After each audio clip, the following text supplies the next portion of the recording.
Turma! Como é que vocês estão? Começando o nosso JudáCast. Tô aqui com o tio Dimas. Tio Dimas, bom estar aqui com você. Fala, Judá, tudo bem? Tô feliz de estar aqui com você hoje. Nosso programa mega especial. Eu quero que você fale um pouquinho sobre para quem que é esse podcast que a gente está fazendo de hoje. E que a gente preparou ele com muito carinho. A nossa convidada especial de hoje tá aqui já, sentadinha, preparada e tem muita coisa legal para falar. Bom, turma, o nosso JudáCast, ele é voltado para você que é papai, mamãe, é professor, educador, é um podcast para família, onde a gente vai estar falando sobre conteúdos educativos, ensinando princípios e valores bíblicos e também sobre a educação da criança, como a gente semear princípios e valores no coraçãozinho delas. E eu quero aqui com o tio Dimas agradecer primeiramente a Deus pela oportunidade da gente estar aqui gravando, produzindo esse podcast.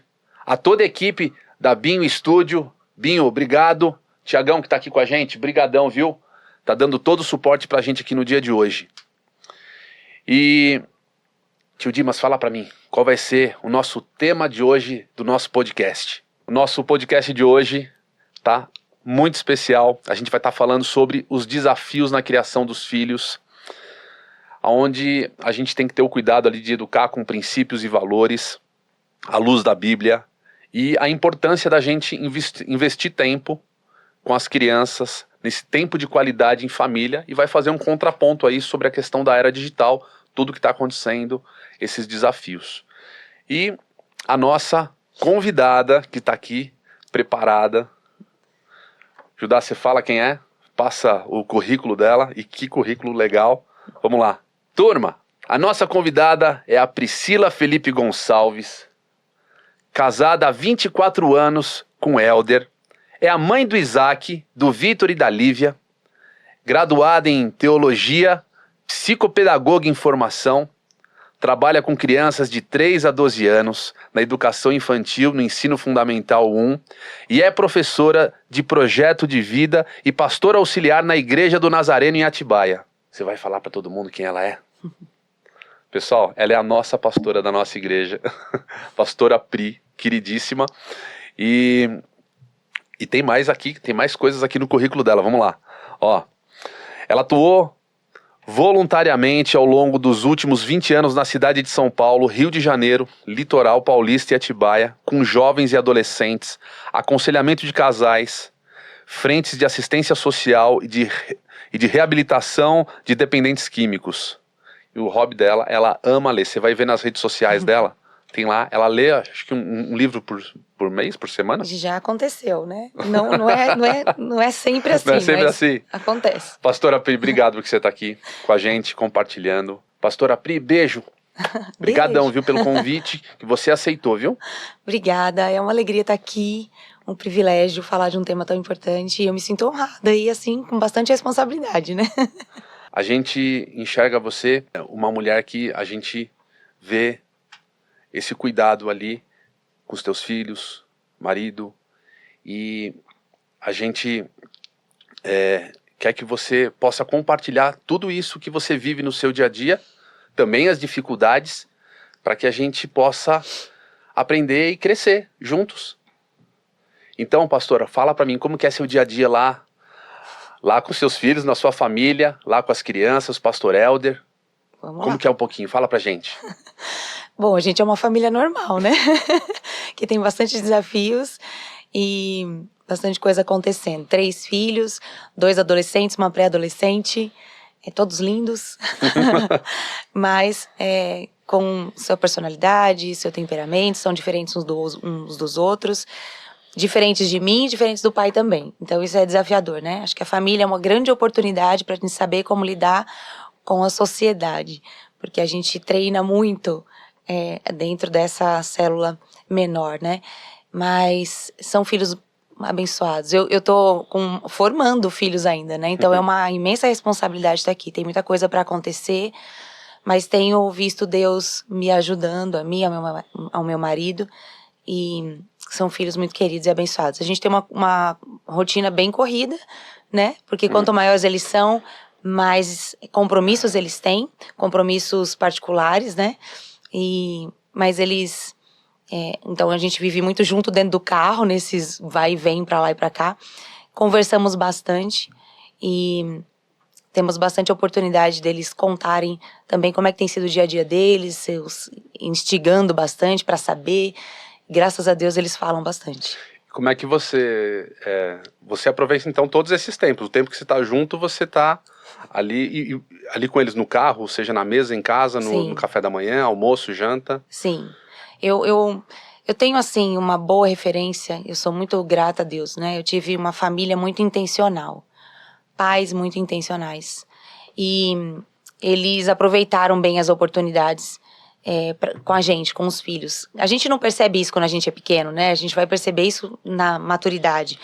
E eu hoje consigo ver cada detalhe intencional dos meus pais. Isso me ensina hoje a ser mãe, né? Então eu procuro ser bastante intencional com eles. O tempo no carro pra gente sempre é um tempo muito gostoso, muito rico, de muita conversa, a gente canta junto, a gente dá risada, eles contam as experiências deles, então é sempre bem interessante, muito rico. É que você consegue ter um tempo individual com cada um deles. Sim. Por que isso é importante, ter o tempo individual com eles? Sim, a gente vai conhecendo os filhos da gente à medida que eles vão crescendo, né? Isso também é desafiador pra gente, porque... como a gente tem a nossa forma de pensar, às vezes a gente pensa que o outro pensa igual, né? E não é assim. Então a gente vai descobrindo como eles são diferentes. E aí percebe que, esse aqui tá muito nervoso aqui, por que ele tá tão nervoso assim? Aí a gente pega, sai com ele, dá uma volta no condomínio, só sai, bate papo e já volta mais tranquilo. Então a gente foi percebendo que isso é necessário, esse tempo só deles. Eu tive isso na minha infância, meu pai pegava a gente, então minha mãe me vestia toda bonitinha, meia calça, sapatinho, vestidinho. Meu pai tinha um dia só comigo, né, uma noite só comigo. Então eu tenho memórias muito gostosas disso. E isso não é tão fácil de fazer, eu confesso. Não faço com a frequência que gostaria, mas procuro fazer sempre que é possível. Ter um tempo só com almoça só com na correria ali, né, entre uma aula e outra, uma coisa... Só com a Lívia, só com o Isaac, só com o Vitor. Isso é muito bom. Não necessariamente para ter conversas sérias, né? Mas para eles sentirem, poxa, agora esse tempo é só meu. Isso faz diferença, faz bastante diferença. E você acha que mudou muito a criação dos seus filhos do primeiro para a Lívia agora?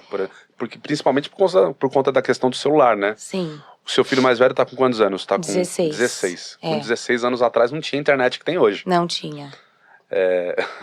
E o que você acha que acabou mudando na criação deles? E qual o desafio maior que você tem hoje? Isso em todas as fases, porque, por exemplo, o Lucas e a Júlia, que são os meus filhos, né? Eles estão começando a ter acesso a algumas coisas digitais. A gente não deixa eles no celular. Uhum. Às vezes eles ganharam um tablet para fazer a lição de casa, só que de vez em quando eles acessam alguma coisa. E a gente já começa a ver o desafio, porque ele tá dentro da internet... Ele fica ali, mergulhado naquilo lá, e pra você tirar é difícil. Sim. Como que você fala, como que é o desafio que você teve dos 16 anos pra cá? O desafio é pra gente também, né? Porque a gente também fica perdido aí na internet muitas vezes. Então eu tenho me policiado bastante. A gente trabalha com telefone, né? Então eles veem a gente com o telefone muito tempo. Então essa conversa também é importante. Eu digo pra eles, tudo a gente resolve aqui. É banco, é WhatsApp, é reunião, né? Tudo é no celular. E eu preciso me policiar como mãe pra não me perder, porque tem muito entretenimento, muita distração no celular hoje em dia, né? Eles têm o tempo estabelecido todo dia, né? Essa era uma pergunta que eu ia fazer. Como é que você divide o tempo? Para cada um deles, eles podem acessar o que eles quiserem? Eles podem ir para qualquer lugar com o celular? Não. Ou não? A gente tem algumas regras em casa. Então, o celular eles usam só na área comum da família, né? A mesa a gente não usa celular, ninguém usa. Então, os pais também não usam celular. Eles não podem usar o celular à mesa. Eles não usam o celular no carro. No carro também não pode. Entrou, chegou... Desliga o celular porque a gente quer conversar, quer aproveitar esse tempo pra gente bater papo, dar risada. No banheiro e quarto também o celular não entra, então fica só na área comum mesmo. Na hora de dormir o celular fica na sala, né? A gente tem um aplicativo que está disponível para todo mundo, chama Family Link, que a gente usa para ajudá-los a controlar o tempo, porque a gente perde a noção do tempo no celular, né? Então, para ajudá-los a controlar essa situação, para saber quando que o celular é liberado de manhã, até que horas à noite, então chega 9 horas, já o celular para, né? Não tem alternativa para eles. Isso tem ajudado, por essa questão da noção de tempo que a gente perde nas telas, né? E com o aplicativo também a gente consegue controlar o que eles conseguem acessar, o que não conseguem. E aí parece que soa meio que desconfiando do filho, né? Eu digo, eu não desconfio dos meus filhos. Eles são pessoas que cometem erros, né, assim como a gente. Então, a nossa curiosidade às vezes leva a gente por caminhos complicados, mas eu desconfio do mundo, gente. Então, eu coloco lá, eu digo, uma coisa chama a outra, né, um aplicativo chama o outro, uma propaganda às vezes já é um chamariz. Então, a gente estabeleceu isso para proteção deles, né, para cuidado. Pastora, você falou dessa questão do uso do celular, né, e como é que você consegue introduzir no dia a dia deles essa questão de princípios e valores? Uhum. Por exemplo, você tá lá à mesa, a gente ora, lá em casa, né, tio Dimas, a gente ora todo dia no café da manhã, almoço e janta, por exemplo, e quando a gente tá indo pra cama, a gente faz um monte de coisa. Como é que você introduz na vida dos seus filhos? Eu sei que desde criança você tem algumas situações, mas agora na adolescência, como que você consegue introduzir para eles? Tá. Como você falou, é uma construção, né? Não é de repente que eu cheguei. Então, desde pequenininhos, tem culto doméstico, a gente fala de Jesus o tempo todo com a nossa vida, né? A gente vive Jesus de verdade. Então, acho que essa é a grande diferença. Não é uma religião que a gente tem, que a gente frequenta um lugar 1, 2 vezes por semana. A gente realmente vive Jesus. E isso eu sempre falei para eles. A gente é de Jesus de verdade, né? Então, as nossas atitudes, as nossas escolhas, o que a gente fala um pro outro, as nossas conversas, tudo tem a ver com uma vida pautada na nossa fé. A gente realmente acredita em Jesus. Eu digo pra eles, Jesus tá aqui, hein, na nossa mesa. As nossas conversas, o jeito como a gente fala. Como que vocês estão falando um assim com o outro? Jesus aqui, tá com a gente, né? Um lugar onde ele deve ser honrado, onde ele deve se sentir à vontade. Então, não é uma coisa quadrada que a gente põe e, segura esse peso aí que Jesus tá aqui, né? Não, faz parte da nossa vida. Então, a gente vive pro louvor da glória de Deus. E isso é natural pra gente. Então, a gente precisa pedir perdão uns pros outros. Eu já pedi muitas vezes perdão pros meus filhos, perdão pro passado dos limites. Eu digo, às vezes, alguma bronca muito exagerada. Eu digo, olha, a bronca era necessária, mas eu passei do limite. E, às vezes, briga com o filho na frente dos outros, né? Acaba com ele, aí volta e fala... Perdão, filho, aí vai lá pros outros filhos e fala, olha, eu pedi perdão pra ele, eu exagerei com ele, né? Pra poder resolver realmente diante de todos. Mas, então, Jesus está introduzido ali. A gente fala muito da Bíblia, né? A gente tem tempos à mesa. Então, essa questão do devocional, por exemplo, a gente já mudou de configuração algumas vezes. Essa era uma pergunta que a gente queria fazer, porque lá em casa é um desafio. Pastora, lá em casa é um desafio. A gente, para conseguir parar para fazer o devocional e entender como fazer o devocional com criança pequena. O que a gente consegue chegar num dado momento à noite para contar uma história, traz uma história bíblica, o Judá ele tá lá junto, conta a história, ou à mesa a gente, às vezes, de vez em quando consegue trazer uma palavra, mas sabe aquele momento de culto? Sim. É muito difícil. Então, essa questão do culto doméstico é assim, às vezes a gente... deixa a coisa muito mística, né? Então vamos desmistificar um pouquinho aqui a situação. A gente já teve o formato de sentamos todo mundo junto na sala, cada um com a sua Bíblia, vamos ter o tempo de oração, de louvor, de falar da Bíblia. Já tivemos esse formato. Aconteceu por um tempo, foi muito bom. Eu tive isso na infância. Eu lembro do meu pai apaixonado, falando das histórias bíblicas, né? Meu pai é um excelente contador de histórias, então eu me apaixonei pela Bíblia na minha casa quando criança, né? Então isso é muito vivo pra mim. Quando eles eram crianças, a gente fazia esse formato. Então todo mundo sentava, aí às vezes a gente atribuía pra eles, né? Você que vai abrir hoje o nosso tempo. Então com uma palavra, se prepara durante o dia. Você que vai fazer a oração tal. E nesse momento a gente fala, você tem algum pedido de oração? E eles compartilham, né? Alguns compartilham mais, outros menos. Aí depende muito da personalidade do filho, né? Mas esse formato, hoje em dia, a gente não está fazendo mais assim. Então, a gente já passou para a mesa, por exemplo. Então, o tempo à mesa mesmo. Então, vamos falar qual é o versículo de hoje. Aí, vamos lá e a gente discorre sobre aquilo, e a gente pensa em situações da nossa própria vida. Porque a ideia é trazer a Bíblia para o nosso dia a dia, Então, né? então o que eu vejo é esse cuidado e a preocupação dos pais em fazerem isso, Sim. porque as crianças não vão fazer por si só, então o pai tem que se preparar para poder ele ter esse pensamento em fazer isso. A gente é intencional, né? E às vezes a gente pensa assim, ai, mas eu não conheço tanto da Bíblia. Eu já ouvi muita gente falando isso. Como que eu vou fazer um culto doméstico? A gente vai aprender junto. Então a gente vai falar sobre. Vamos ler um capítulo junto e vamos pensar no que esse capítulo tem a ver com a gente? Nossa, que coisa incrível. Então a gente vai aprendendo juntos, né? A gente aprendeu muito nesse processo com eles também. Pastor, uma coisa que eu lembrei aqui agora, e eu sei que você, lá na igreja, você cuida do louvor, e eu vejo você introduzindo seus filhos no seu ambiente, e os seus filhos já estão tocando bateria, o outro toca baixo. Qual que é a importância desse envolvimento? E é um envolvimento sem ser sufocante, sabe assim? Tipo assim, às vezes a questão deles estarem na igreja, irem na igreja, ou serem obrigados a estar na igreja. Mas qual que é a importância de envolver eles nesse ambiente, naquilo que é a sua realidade do seu dia a dia ali, né? Sim. Eu entendo que a gente, como corpo de Cristo, a gente precisa estar, fazer parte da igreja, né? Não dá pra gente dizer eu amo a Jesus, mas eu não gosto muito da noiva.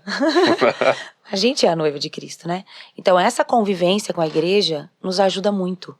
E ajuda em tudo. Eu sei que hoje a minha vida adulta, profissional, de relacionamentos, tudo isso, a convivência da igreja me ajudou demais. A gente tem nisso uma bênção enorme também, né?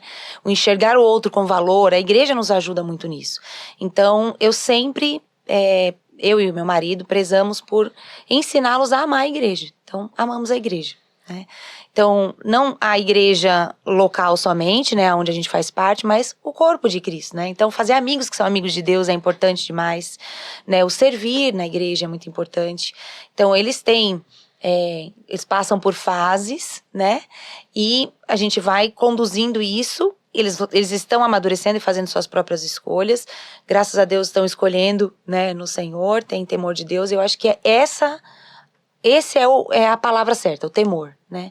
A gente tem temor de Deus, então eu tô com muito temor aqui hoje falando de criação de filhos. Meus filhos não estão completamente formados ainda, né?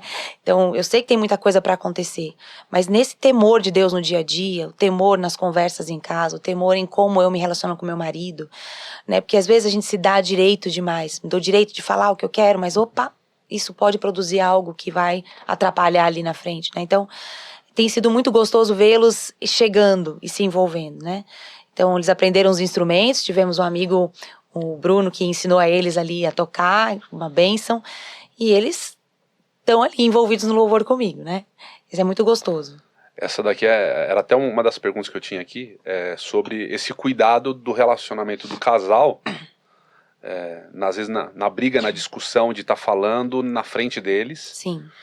E uma coisa que eu mesmo já cometi erro lá com os meus filhos e com a Vânia. A gente tá falando e a gente bota medo neles e coloca Deus no meio. Porque Deus isso. E eu ouvi um pastor esses dias num podcast falando desse cuidado que a gente tem que ter de não envolver Deus nesse sentido. Sim. De repente você vai falar assim, olha, aqui na minha casa são as minhas regras, isso. Isso.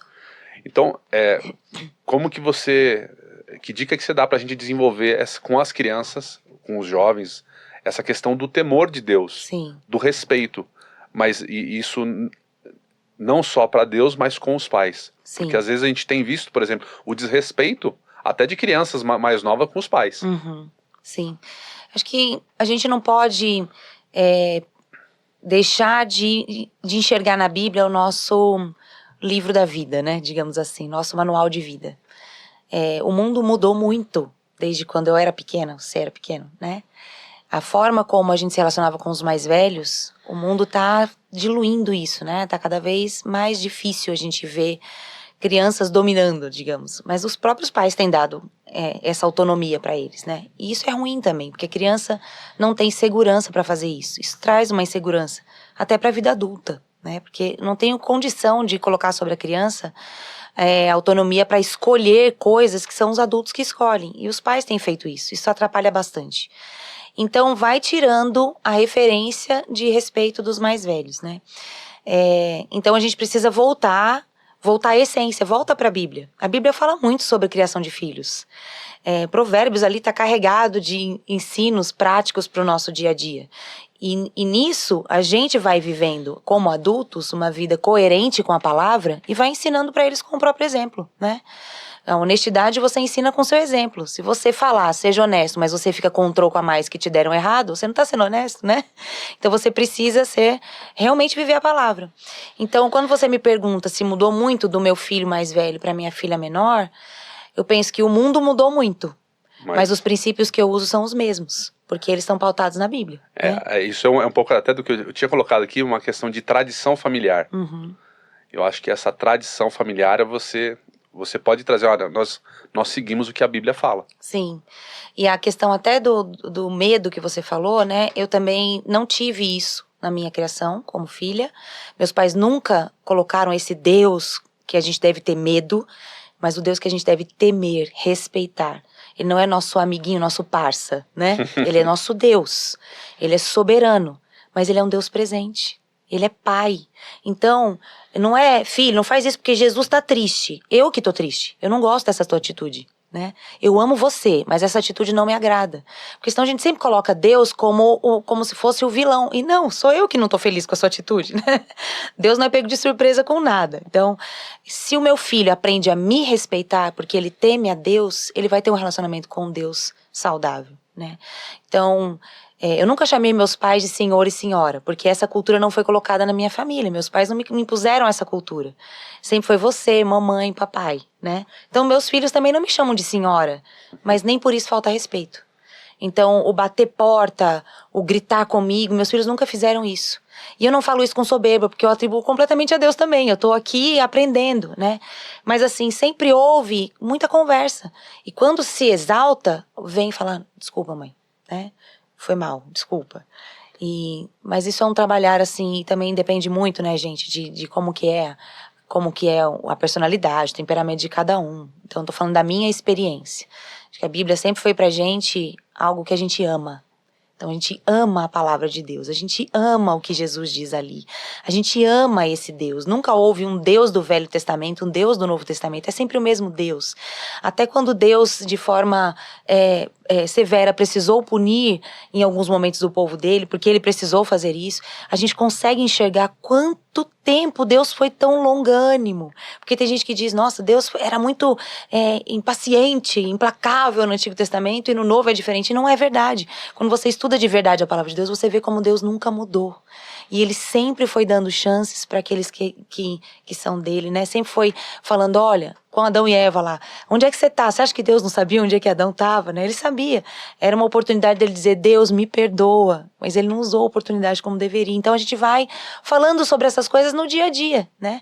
Então esse temor de Deus é que vai ensinando o coração da gente, como adultos, e nos dando graça para pastorear o coração dos nossos filhos. Porque é isso que a gente faz, a gente pastoreia o coração deles. Né? Tem até alguns livros muito interessantes, eu amo ler, então, do Paul David Tripp, que são muito bons. Então ele tem uma série de livros, desde Pastoreando o Coração da Criança, Desafio aos Pais é outro livro, A Idade da Oportunidade para a Adolescência. Então, a gente como pais, a gente deve ler, a gente deve procurar saber, né, lidar com cada etapa da vida, com cada fase, porque eles vão mudando e a gente vai precisando entender que é importante mudar.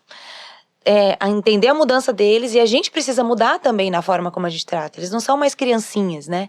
E essa transição às vezes é difícil, tem pais que se assustam e falam, nossa, mas essa criança tão doce, de repente tá desse jeito, né? E sim, é um desafio, é um choque pra gente, a gente precisa se preparar, mas nenhum livro prepara a gente mais do que a Bíblia. Pastora, você falou de uma coisa interessante, você falou assim que Deus, ele nos corrige também, né? Sim. Tio Dima, você lembra na época que a gente tinha aquele quadro O Judá Responde, que as crianças mandavam as perguntas? Lembra, Judá? Se os pais podem corrigir as crianças? Tá com você a bola. Eles podem corrigir as crianças? Os pais devem corrigir as crianças, né? Quem que não precisa de correção, né? Os adultos também precisam ser corrigidos. Então, a Bíblia fala muitas vezes sobre correção. E diz, inclusive, que o pai que não corrige o filho o aborrece. Ele vai colher consequências de não ter sido corrigido lá na frente, né? Então, a gente faz mais mal do que bem. Meus filhos foram corrigidos algumas vezes, muitas vezes, né? A gente só não pode banalizar a correção. Então, até a vara foi aplicada em casa. Essa era uma outra pergunta que eu ia fazer, que fazia o complemento dessa pergunta que foi feita pra gente. Uhum. Como é que você entende essa questão da vara? Sim. Isso aqui é um tema bem polêmico, né? Então eu vou falar com muita liberdade, porque eu não tenho o mesmo problema com isso. Eu fui corrigida com a vara quando era criança. Lembro da minha primeira experiência da vara, que minha mãe falou, você que vai buscar. Eu fui escolhi a mais fininha, pensando que era a mais tranquila e a mais doída. Mas eu acho que... eu até fiquei pensando, meu Deus, por que a vara, né? Porque ela tem uma medida certa, né? Mas enfim, corrigi meus filhos com a vara, porque há momentos em que só a conversa ela não era suficiente.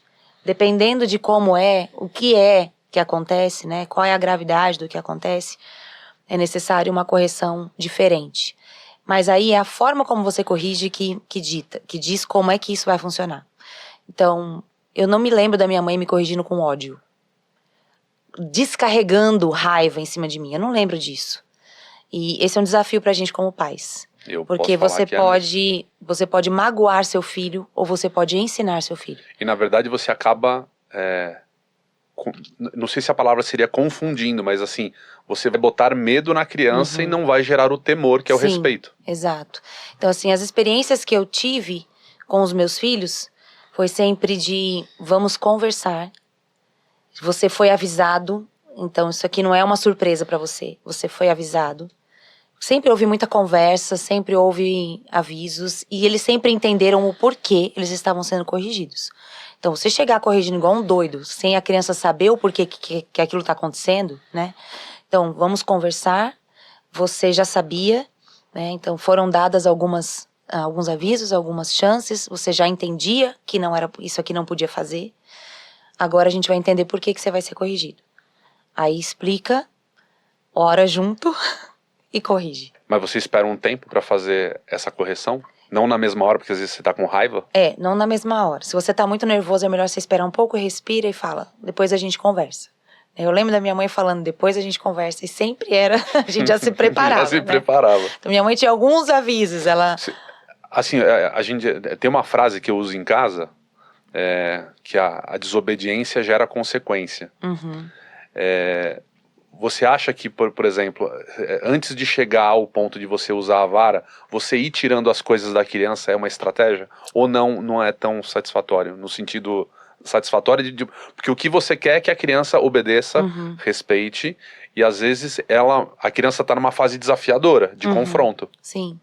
Eu entendo, Dimas, assim, que a vara não pode ser banalizada. Você não pode aplicar essa correção para qualquer coisa. Eu apliquei isso em pouquíssimos momentos da vida dos meus filhos. Foram raros, dá pra contar nos dedos. E por quê? Por questões de valores muito importantes. Então, quando tinha a ver com caráter. Você diz, de repente, um deles desrespeitou você diretamente, alguma coisa... Em casa, na verdade, nem era isso que pegava, era assim, mentira. Tá. São coisas que precisam ser corrigidas. Então, a mentira, isso aqui a gente não aceita. Então, mas que mentira, né? Então, a gente dá de novo a chance, a abertura, então nunca é aquela coisa, né, pesada, complicada. Eles têm um caminho aberto para dizer fui eu. Então, quando diz, não fui eu, mas a gente já sabe que foi. E Pastor, dá chance de novo, e diz não, né? E mente Pastor, novamente. mas você usa a palavra diretamente, você vai na palavra e mostra, os mentirosos não herdam... A gente já fez isso. Por exemplo, assim, é satisfatório? Funciona? Ou você acha que isso gera medo? Então, por isso que eu falei sobre pastorear o coração da criança. Então, você está ensinando, você como um pastor está ali ensinando o coração dele. Não é uma punição externa só.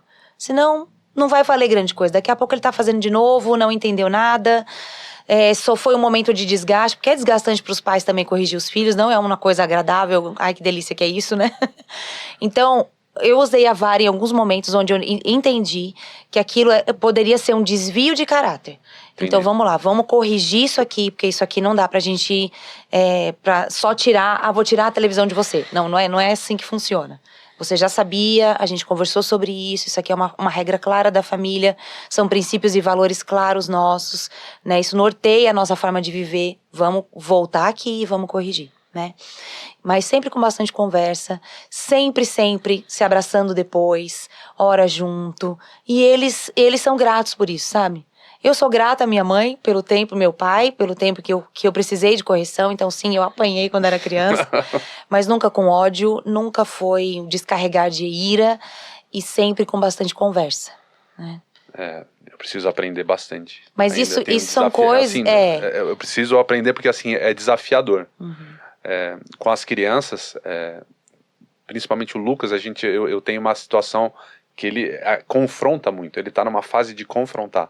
Ele quer mostrar e faz parte o espaço do dele. crescimento dele. Não banalizar essa correção, porque você pode corrigir de diversas formas, mas quando chega a necessidade de você usar a vara, por exemplo, se essa é uma forma que você entende que é necessário, então não pode ser banalizado. Qualquer coisa é isso aqui. Não. Né? Tem caminhos, a gente tem muita conversa. Hoje, obviamente, já não uso mais a vara com os meus filhos, né? Não tem mais idade para isso. Minha filha já tem 10 anos, a mais nova. A gente conversa muito. Então, assim, essa é uma construção desde muito pequenininho. E eu penso que quando a gente tem filhos muito pequenos, a gente tagarela com eles, a gente conversa muito. Com o bebê a gente conversa, né? Eles ficam fazendo aqueles sonzinhos, a gente tá ali conversando. É extremamente importante, isso é muito importante. Para tudo na vida da criança, né? Para esse desenvolvimento saudável. Mas quando chega numa fase mais velha, os pais vão parando de falar com os filhos, né? Porque os filhos mudam. Então o nosso desafio é não parar de falar com eles, né? Então, quando os meus filhos ficam muito no quarto, assim, eu já falo, vem pra sala, vem pra cá. Entendi. Eu não gosto deles muito perdidos lá no quarto, não. Então, isso faz parte da minha família. Eles não ficam muito no quarto, porque a gente tá sempre ali, a gente tá sempre dando risada. Então eu digo, o bom humor numa família é muito importante. A risada, a gente põe música, isso faz parte do meu ambiente familiar, tá? Mas tem momentos também que eu tô brava, tem momentos em que a gente discute, sim, coisas necessárias, mas ninguém bate boca lá em casa, por exemplo, a gente não fica batendo boca, né? Mas isso faz parte da minha família, né? A gente conversa bastante. Mas, assim, abriu-se um ambiente onde, por exemplo, a gente vai descobrindo como cada filho funciona. O banho era o momento da Lívia abrir o coração completamente. Hoje já não é mais o banho. Olha só. Hoje é a hora de dormir. Que a gente sempre teve um momento juntos, sempre, de ir lá, sentar. Ela não dorme sem eu dar boa noite pra ela, mas a gente sempre ora, sempre pergunta, filha, aí, tem alguma coisa que você queira contar? Tem alguma confissão que você queira fazer? E ela faz quando é necessário. Quando ela tem. Ela não dorme sem fazer a confissão. Tem dia que não tem nada, e tem dia que tem, e ela aproveita a oportunidade, né? Aproveitando esse ensejo dessa questão deles dormirem, eu tô vencendo essa questão do dormir na cama do pai e da mãe juntos. Que todo mundo fala. Já vi um monte de psicólogo, um monte de pessoas que são cristãos assim, o filho não deve ficar no quarto do pai e da mãe. Mas assim, por exemplo, acontece em casa, dá 3 horas da manhã, ele bate na porta, não consigo dormir. E você bêbado de sono, você não sabe o que fazer. Sim. Não que você não sabe o que fazer. Aí você tá morrendo depois de um dia de cansado, levantar, colocar na cama, fazer dormir de novo. Mas a gente conseguiu avançar nisso. Como é que foi isso daí na sua casa, com os teus filhos?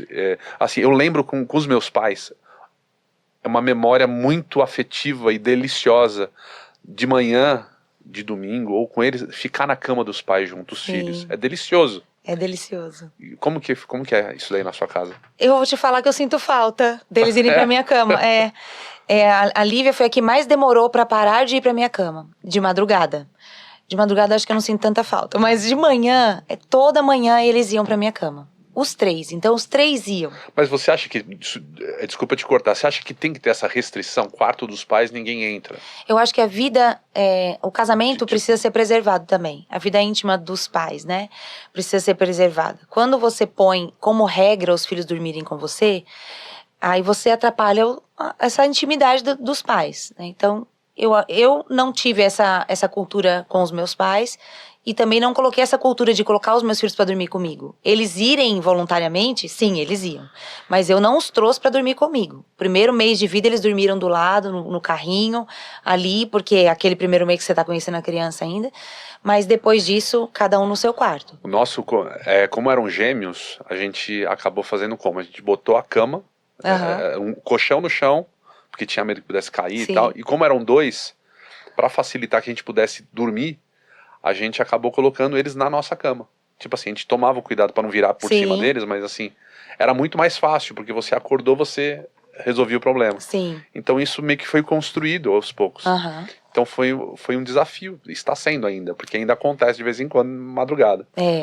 É desafiador. A Lívia demorou bastante pra parar de ir de madrugada. E a gente tá bem cansado, né? Então Nossa, a gente quer que eles sono, vão pra cama deles. E a gente tem que controlar também, porque a gente fica nervoso, né? Então tudo isso é um domínio próprio, né? Sim. Então, mas chegou um momento que foi. Eu acho que essa é uma coisa que vai naturalmente também. Eles vão ganhando uma certa segurança de que não precisa ter medo, que não vai acontecer nada e que tá tudo bem. Isso é muito particular de cada criança, né? Os meninos não tiveram tanto isso. O Isaac quase nunca teve, porque ele veio primeiro, mas logo na seguida eu tive outro filho. Então ele nunca se sentiu sozinho, digamos assim, né? O Vitor foi um pouquinho, mas também tinha o Isaac ali no quarto. Acho que a Lívia demorou mais porque era um quarto só dela. Então, dormir sozinha pra ela era mais desafiador, né? Então, mas até hoje ela tem a cultura de eu só durmo se você vier me dar boa noite. Então eu preciso ir lá dar um beijo nela, orar com ela. Você sabe, quando a Vânia ela ficou grávida, eu escrevi uma música para as crianças que se chama Nanando com Jesus, que é o plano da salvação. E aí eu escrevi e eu começava a cantar desde o ventre para ela. E até hoje, eles dormindo ali, vão dormir, eles querem que eu vá lá e bote a música ou cante e bata no bumbo. E olha só que delícia, Dimas, porque assim, é cansativo, mas que memória maravilhosa. Então assim, até pela idade, assim, você vê, eles já estão mais grandinhos, mas eles, é uma segurança que traz pra eles. Sim, e olha, a gente tem pouco tempo de vida com eles, assim, deles embaixo das nossas asas, né? 20 anos, eles vão estar com a gente. E passa rápido. O meu mais velho tá com 16 e eu já olho pra ele e eu já tenho esse sentimento. Eu tenho falado pra ele, filho, eu vou sentir saudade dessa convivência próxima. Mas é um sentimento gostoso, não é aquela coisa de possessão, não. Eu sinto que até as brincadeiras que filho, homem, vem, zoa com a gente, né? E meu relógio mostra o nível de estresse, aí ele e o Vitor ficam um do lado, outro do outro, brincando comigo, aí vai lá e vê. Ainda não tá estressada, vamos lá, né? Então e eu penso, eu vou sentir falta disso, né? E até dessas coisas que deixavam a gente tão cansados, a gente sente falta. Então, toda manhã eles me acordavam e eu pensava, meu Deus, eu queria dormir um pouco mais, né? Eu tô tão cansada, porque eles acordavam muito cedo. E eu sinto falta disso. Então, aproveitar cada oportunidade, né? Ter filhos é trabalhoso. E o maior trabalho não é porque eu pensava assim na minha inocência lá antes de ser mãe, que é o trabalho de manter suprido, né? O trabalho de pagar uma boa escola, o trabalho de... Isso sim, é trabalho. Mas o maior trabalho é formar o coraçãozinho deles, né? Formar cidadãos do reino, no nosso caso, que o nosso maior valor é que eles amem a Jesus, amem a Deus sobre todas as coisas, né? E ao próximo. Então esse é o maior trabalho, é ser intencional o tempo todo. Mas a gente não precisa fazer disso algo pesado. Eu curto a minha maternidade, eu gosto de estar com eles. Então eu ouvia coisas do tipo, não vejo a hora das férias escolares acabarem. E eu gosto das férias escolares, eu gosto de ter eles juntos. Então, eu gosto de ter eles todos amontoados em cima de mim no sofá. Essas são coisas que, me deixam muito feliz realmente. Ei, pastora, como é que você falava? 2 pão com sanduíche? Eles são o meu sanduíche, eu sou mãe de um sanduíche. Mãe de um sanduíche. Eu vou explicar aqui, porque até esses dias uma professora falou, porque o Vitor citou isso numa aula para ela, fazia parte do contexto. Ele é o filho do meio. E assim, tem vários estudos e coisas sobre o filho do meio. Que o filho do meio fica meio perdido, que o filho do meio não é o mais velho, então não tem essa identidade, também não é, então fica aquela coisa meio perdida. E eu falei, meu filho não vai ter isso, né? Aquela mãe, né? Então eu criei a coisa. Quando a Lívia nasceu, eu falava assim, Vitor, porque eles eram todos muito pequenininhos, né? Então são todos muito próximos. O Isaac é o pão de baixo, é aquele que deu início às delícias da minha vida como mãe, né? Então começou uma aventura incrível com o Isaac. Ele é aquele que começou tudo. E o Isaac foi um milagre, ele demorou bastante para nascer. Eu não conseguia ter filhos, né? Eu fui a médicos, cheguei a ouvir, você não vai poder ser mãe. Então ele foi um milagre. Eu já quis ter outro na sequência. Então quando o Isaac tinha 1 ano, eu engravidei do Vitor. E aí veio o recheio. Falo, Vitor, você é o recheio da família. O Vitor sempre foi cheio de gingado, ele dançava muito, cheio de barulhinhos. Então eu falava, filho, você é a música, você é o recheio, você é a delícia, você é a alegria. Que legal. E aí a Lívia veio, eu falei, o pãozinho de cima, meu pãozinho doce, aquela coisa. Então eles gostaram tanto dessa alusão que eu fiz, que eu tenho muitas fotos deles, me chamavam, mãe, vem aqui, mãe. Aí eles estavam lá em formato de sanduíche, o Isaac embaixo, o Vitor no meio e a Lívia em cima. Então essa é uma coisa gostosa pra eles. Hoje eu já não falo assim diante deles e dos amigos, né, porque eles já estão grandes, mas a gente tem que saber também que até quando que a gente faz certas brincadeiras, que eles vão ficando mais velhos, né. Mas eles têm isso no coração deles. Eles são o meu sanduíche. Pastor, uma pergunta importante. A gente sabe que o papel do pai é indispensável, a figura paterna masculina. Sim. Eu quero que você fale um pouquinho sobre essa questão da paternidade. Qual que é a importância dessa paternidade e o papel que o pai tem de mostrar Deus para os filhos. E para aquelas mães que não têm os pais juntos ali, sim, como que elas fazem para poder apresentar essa figura paterna de Deus? Sim. Eu tenho um marido fantástico, um pai muito presente. Pastor Helder, beijo. Beijo. Um pai muito intencional em todas as fases. Então, aquele que ajudou a dar banho, né, em bebê. Então, ele sempre foi muito presente. Muito presente também na figura masculina, de ensinar os filhos homens dele. Como é que você como que você trata uma mulher, como que você ajuda a sua mãe, né? Então, esses dias eu tava com a lombar ruim, então eu fiquei travada. Então eu vi meus filhos, especialmente os meus filhos homens, o tempo todo. Mãe, não se atreva a pegar. Mãe, eu que vou, eu que pego, eu que não sei o quê. Com esse suporte, porque tiveram um pai presente, ensinando, falando, mas mais agindo, mostrando como é que é, né? Aquela coisa de quando tá caminhando com a mãe na rua, eles veem que o pai tá sempre do lado de fora, né? Da rua, assim. A mãe tá guardando, né? Preservando. Então, hoje eu vejo os meus filhos fazendo isso com a irmã. Então, olha, é muito legal, né? Então, um pai muito presente. A figura masculina realmente é essencial. Eu falo, como filha, o meu pai me ensinou a amar a Deus. Eu via o amor que ele tinha por Deus, a paixão que ele tinha por Deus. E como ele foi um pai presente, que me tratou como uma filha amada. Então ele me ajudou muito nessa referência, isso eu digo pra ele sempre. Ele me fez amar a Deus com mais facilidade, o meu pai, né? Essa questão até de me pegar toda arrumadinha, vai e me leva pra jantar. Isso construiu uma segurança no amor do pai. E me ajudou muito na minha relação com Deus. Então, pais, vocês são fundamentais na criação dos seus filhos, das suas meninas e dos seus meninos. Então, não é a mãe, a maternidade é essencial e a paternidade também. Então, meu pai não teve essa referência. Então, você falou, e aquele que não teve a referência de pai, né? Ele não teve essa referência, por exemplo. O pai dele abandonou ele quando ele tinha 5 anos de idade. Abandonou a mãe, ele e a irmã. E não o reconheceu por toda a vida, não reconheceu mesmo, assim, ele era a cara do meu avô, e o meu avô não reconhecia, não sabia que ele era filho dele. Apesar de todo mundo saber, a mulher do meu avô sabia, os amigos do meu avô diziam, é seu filho, é sua cara, como que você não sabe? Havia um bloqueio ali, eu não sei porquê. Meu pai cresceu sem essa referência de amor. E meu pai não conheceu Jesus quando criança, mas ele teve um encontro com Jesus na adolescência dele.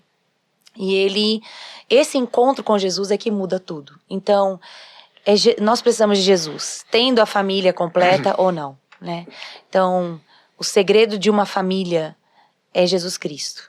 Então, você não tem a figura paterna para que seus filhos vejam, Jesus é essa figura, né? Mas é óbvio que Deus nos dá pessoas. Então, um avô, um tio, alguém da igreja que esteja mais presente, que possa ajudar nessa figura masculina, né, para o filho, é muito importante. Por isso que a igreja é uma bênção, né? A igreja, essa convivência com a igreja, o corpo de Cristo, com quem compartilha da mesma fé, é tão importante, faz diferença. Mas eu digo, uma decisão do seu coração faz toda a diferença, né? Meu pai decidiu virar uma página, então eu não vou reproduzir o que meu pai fez. Eu vou olhar para Jesus, vou ver como é que Deus Pai faz e vou fazer também. Então foi uma decisão do coração dele. É uma construção mais difícil, mas olha, deu muito certo. Eu sou muito feliz pelo pai que eu tive. E tenho, ele é muito presente ainda. É uma delícia. Que legal. Pastora, eu queria que você falasse um pouquinho sobre o trabalho que a gente está fazendo lá na escola, onde a gente está levando algumas histórias e algumas mensagens que eu estou falando para as crianças dentro da escola, né? E essa semana a gente teve um tempo muito especial, né, pastora? Onde onde eu pude falar com as crianças diretamente e elas vieram me abraçar, vieram falar comigo. Você sabia que teve até algumas que contaram segredos para mim? Olha só. É verdade, pastora. Fala para mim um pouquinho dessa experiência com as crianças, da introdução dentro da escola de Jesus, dentro da escola, da palavra de Deus dentro da escola. Sim, isso é um privilégio enorme que eu tenho, né? Trabalhar com isso na escola. São muitas cabecinhas diferentes, né? Muitas visões diferentes de mundo, mas a gente ter a oportunidade de entrar no coraçãozinho delas com essa semente tão preciosa é maravilhoso. O Judá tem sido uma ferramenta incrível na escola, né? É uma identificação maravilhosa para eles, que são criancinhas. Então, esse lúdico ainda está muito presente. Então, é uma ferramenta muito importante, né? Eles estavam ansiosíssimos por ver o Judá presencialmente, né? Toda vez que a gente vai lá, e aí, quando o Judá vem, né? E chegou o momento. Foi muito lindo ver as crianças ali com um brilhinho nos olhos, né? Aquela coisa linda. E no final eles abraçando o Judá com tanto amor. Porque eles têm recebido mensagens muito especiais do Judá, né? Mensagens sobre princípios, sobre valores, né? Que vão nortear a vida deles. Sobre uma construção de caráter, que é essa fase tão essencial para a gente construir caráter. Então, eu vejo que essa primeira infância hoje, nesse mundo atual, tem sido muito negligenciada. Porque as crianças estão entregues às telas, né? É trabalhoso você dar atenção à criança. Então, o bebê é muito trabalhoso, mas é essencial para a formação do caráter dele, da personalidade. Então, não negligenciar essa primeira infância é muito importante. E a gente tem aproveitado essa oportunidade, essa janela tão importante para colocar Jesus no coração deles através do Judá também. Um ponto importante que eu acho lá dentro da escola mesmo, que a gente tem, é essa atenção plena que o Judá consegue ter com as crianças, por exemplo. Porque você assistir um vídeo do Judá em meio à enxurrada de vídeos que tem ali, né, no YouTube, que chamam tanto a atenção, que são cortes muito rápidos, é um desafio muito grande. Sim. E ali o que acontece? A professora, ela vai chegar assim, pessoal, presta atenção no que o Judá ele vai falar agora. Olha o peso que isso dá. Sim. Olha a responsabilidade, porque o professor ele tem um papel de autoridade sobre as crianças ali. Então é muito legal. E você lembra de uma criança que veio falar com a gente uma vez pelo WhatsApp e ela queria contar, pastor, olha só que impressionante. Ela quis contar pra gente, a mamãe dela mandou o áudio, ela fez questão de contar pra gente que ela estava crescendo e que ela estava conseguindo se limpar sozinha. Ah, que bonitinho. Vê o nível de intimidade. Uhum. E sabe qual foi a pergunta que ela fez pra mim? Judá, depois que você faz cocô, como que você limpa o seu bumbum? Criança é E eu muito, respondi, muito sabia? Eu falei, é fácil, eu faço que nem os cachorrinhos. Eu limpo a meu bumbum. Já ia falar uma bobagem, tio Dimas. Eu limpo meu bumbum na graminha, que nem os cachorrinhos. Mas você vê, pastora, como a gente consegue acessar o coração delas. E eu fiquei muito tocado quando algumas crianças vieram contar segredos para mim. Porque elas têm uma confiança. Ou seja, tudo aquilo que eu falo, eu tenho que ter muita responsabilidade. Porque tudo aquilo que eu for falar vai estar sendo semeado no coração delas. Sim. Mas assim, quando a gente fala, por exemplo, de propósito, o propósito que as crianças têm para a vida delas, que é o centro da vontade de Deus. Como que você acha que os pais eles podem trabalhar isso dentro de casa para construir aquilo que é o sonho de Deus para as crianças? Eu sempre trabalho no coração dos meus que a gente foi criado para o louvor da glória de Deus. Então, tudo que a gente faz é como se a gente fizesse para o Senhor. Então, isso nos põe num nível de excelência. Então, é claro que a gente vai trabalhando isso em nós no dia a dia, né? Adultos, crianças. Mas é por isso que eu falei que o temor de Deus é o princípio de tudo, né? Como diz a Bíblia, é o princípio da sabedoria. Então, a gente foi criado para o louvor da glória de Deus. Essa é a razão da gente ter sido criados. Então, o que você vai escolher fazer, quem você vai escolher ser como profissional, o tipo de relacionamento que você vai ter profissionalmente, com amigos, quem é a pessoa que você vai casar, será que isso está tudo predestinado? Não sei te dizer, mas eu sei que a nossa escolha por Jesus vai nos dirigindo a fazer esse tipo de escolhas. Então, eu vou me associar num casamento com alguém que ame a Jesus também, que vai construir comigo uma história para o louvor da glória de Deus.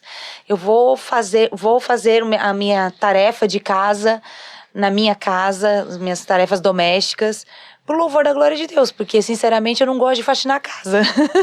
Tem gente que ama limpar a casa, eu já não sou assim, uau, adoro, mas eu faço, e faço com alegria, porque eu tô com a minha família ali, é o lugar onde a gente vive, é o lugar onde os meus filhos estão, meu casamento tá acontecendo.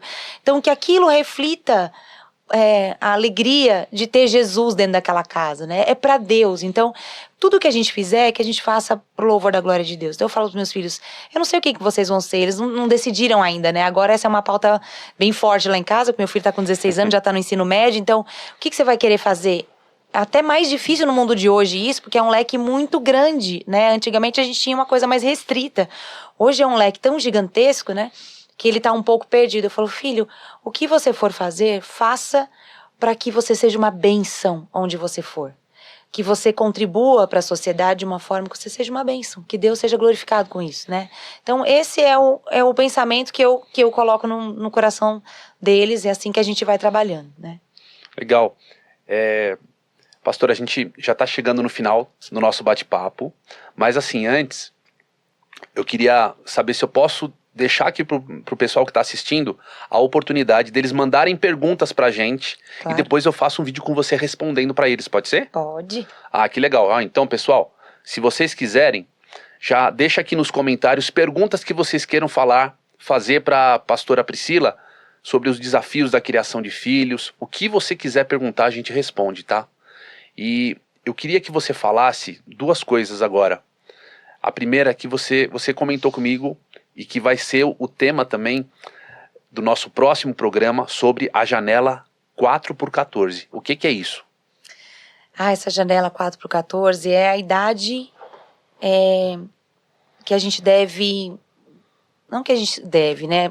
Mas é uma idade, assim, muito estratégica para trabalhar o coração das crianças. Entre 4 e 14 anos é onde a personalidade, o caráter vai sendo formado entre 4 e 9 anos. A partir disso, as crenças vão sendo firmadas. Então, até 14 anos, as crenças, os valores, o que acredita realmente está sendo firmado ali. Então, essa é uma janela de oportunidade gigantesca para a gente trabalhar os princípios bíblicos, trabalhar Jesus Cristo no coração das crianças. Então, por isso que eu falei, não negligencie a primeira infância, não negligencie a adolescência, porque às vezes a gente acha assim, já tá grande, já não precisa mais de tanta atenção. Não, precisa de bastante atenção, precisa de bastante conversa, precisa você saber qual é o mundinho deles e realmente se interessar. Conversa, fala sobre assuntos que não tem nada de interessante pra gente, a gente vai precisar conversar com eles, né? Mas essa é uma oportunidade gigante, entre 4 e 14 anos, para trabalhar Jesus no coração deles. Sabe uma coisa que eu lembrei aqui? Quando os gêmeos eles nasceram, o Lucas e a Juju, a gente teve um grande desafio, porque a gente passou altos e baixos, a Van passou por uma situação, algumas situações difíceis, né? E aí a gente teve muitos familiares que vieram para nos ajudar. E aí teve um dado momento que Deus, ele mandou as pessoas embora e ele falou com clareza para nós: não terceirize a educação dos meus. Sim. Não, dos dele, né? Sim. Nós somos mordomos e cuidamos. Então, assim, o cuidado, porque muita coisa entra. Coisas que não são coisas que a gente acredita, coisas que vão gerar uma certa contaminação, né? Eu digo assim, de hábitos, coisas que acontecem. Mas, e Deus ele foi muito claro comigo e com a Vânia sobre essa situação. Esse não terceirizar a educação das crianças, né? Deixa uma mensagem final para eles aqui, para os nossos ouvintes, o pessoal que está assistindo, sobre tudo que a gente falou. Deixa Deus te usar, pastora. Vamos lá. Gente, olha só, minha família é uma família normal. A gente falou de perguntas específicas aqui, né? Então, estou aprendendo nessa caminhada também. E uma das coisas que eu mais pedi na maternidade e peço é sabedoria de Deus. Sempre me pego orando, Deus, me dá sabedoria para falar sobre isso, me dá sabedoria para entender sobre isso. Então, essa sabedoria que vem do alto é que é essencial. Então, não terceirizar, como o Dimas falou, para a escola, nem para a igreja, nem para uma rede de apoio que a gente possa ter. A criação dos nossos filhos é essencial. Você entender o seu papel, né, de pai e de mãe, abraçar esse papel e viver isso sob a direção do Espírito Santo. Ele vai te ensinar, né? Ainda que você não tenha tido uma boa referência quando você era filho, Deus tem o ensino que você precisa para educar os seus filhos. E eu entendo no meu coração que os meus filhos são herança de Deus. Eles pertencem ao Senhor. Então eu estou criando e educando filhos para que eles sejam cidadãos do reino dos céus, que eles amem a Jesus sobre todas as coisas. Isso é bem desafiador. Isso exige de mim que eu seja uma cidadã do reino do céu, que a cultura do reino esteja no meu coração, que eu ame Jesus sobre todas as coisas, que seja verdade para mim a Bíblia, né? Então, não adianta eu ensinar algo para eles que para mim não é verdade. Eles vão entender que eu estou forjando alguma coisa. A gente não pode esconder dos nossos filhos a verdade. A gente, com eles, a gente é o que a gente é mesmo. Eles conhecem a gente de verdade. E isso é uma bênção e uma responsabilidade enorme. Uma bênção porque você pode ser quem você é, sem máscara, sem, né, forjar nada. Maravilhoso. E é uma responsabilidade porque você tem que ser de verdade aquela pessoa. Então eu sempre disse para eles, nós somos de Jesus de verdade. Aqui dentro, na igreja, na escola, no relacionamento com as pessoas, na nossa vida financeira, em tudo. Nós somos uma pessoa só, porque nós pertencemos a Jesus. E esse é a palavra que eu quero deixar para você. Viva um dia de cada vez, buscando a sabedoria do alto. Curta a maternidade, a paternidade.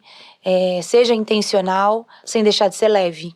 Porque precisa ser gostoso para eles e para você também. Às vezes a gente é tão engessado que passa uma impressão de que não está sendo bom estar junto. E estar em família é uma bênção, é gostoso, né? Eu quero criar memórias, então aproveite para criar muitas memórias, que esses momentos em família, no carro, à mesa, no sofá, são as risadas, as conversas, isso é que vai ficar gravado no coração deles, né? Então, busque sabedoria do alto, porque de lá tem para você. Pastora, muito obrigado pelo nosso bate-papo. É muito bom estar aqui com você, conversar. Pastora, obrigado. E todo convidado que vem aqui ganha um presente, uma lembrança. Ó, ganha um boneco do Judá. Ai, que lindo, esse eu queria, hein? O boneco do Judá. Ah, que lindão. Que ele é o boneco fantoche. E também, mais uma lembrança, tem uma caneca do JudaCast. Tem bastante coisa aqui dentro. Bastante, Uma caneca, muito obrigada. Livros. É uma necessairezinha do Transformando o Coração, uma necessaire. Outro livro. Até um tapa-olho pra gente dormir, gente. A máscara. Aleluia. Só que agora, pastora, assim, todo convidado pode escolher uma das almofadas do nosso cenário aqui. Pode escolher, fica à vontade. Qualquer um deles para você lembrar, para você levar de lembrança. Então me dá essa do Judá com as ovelhas. Isso. É sua. Obrigada. Muito obrigada. Gente, que alegria estar aqui. Muito obrigada, Dimas. Muito obrigada, Judá. Privilégio falar disso. Quanto mais a gente fala, mais a gente aprende, mais a gente se lembra que a gente é dependente do Senhor e carente da glória dele, né? Então, muito obrigada pela Pastora, confiança. obrigado. Se a gente te convidar de novo, você vem? Venho. Obrigado. Turma, obrigado. Deixa aqui nos comentários a sua pergunta. Escreve e fala de onde você está falando. É um prazer estar aqui com você, podendo falar sobre família, educação de filhos, criação de filhos, os desafios. A gente quer aprender junto com você. A gente quer crescer junto com você. E o mais importante, semear princípios e valores no coração das crianças. É ou não é, tio Dimas? Foi mó bom estar aqui com você, viu? Judá, brigadão, hein? Pessoal, beijo, obrigado. Próximo programa, vamos falar sobre a janela 4x14. A nossa convidada, mega especial. Não fique de fora, vem assistir com a gente, tá bom? Um grande beijo. Até. Corta! Nossa, tio Dimas, foi bom demais, hein? Você tá todo suado. Turma, que tempo bom. Como foi legal o programa, né? Obrigado porque você ficou com a gente. E eu não posso deixar de te convidar para você acessar o nosso site da turmadojudá.com.br. Lá tem um montão de coisa legal. Tem as histórias em vídeo para você passar para as crianças. E tem também a playlist de áudios para você colocar para as crianças ouvirem quando forem dormir. É bom demais. E não esquece de acessar o nosso site do JudáCast, que tem um link lá, e você também pode mandar a sua pergunta para mim, tá bom? Um grande beijo, turma! Tchau! Tchau, pessoal! Valeu, foi bom demais, Judá! JudáCast.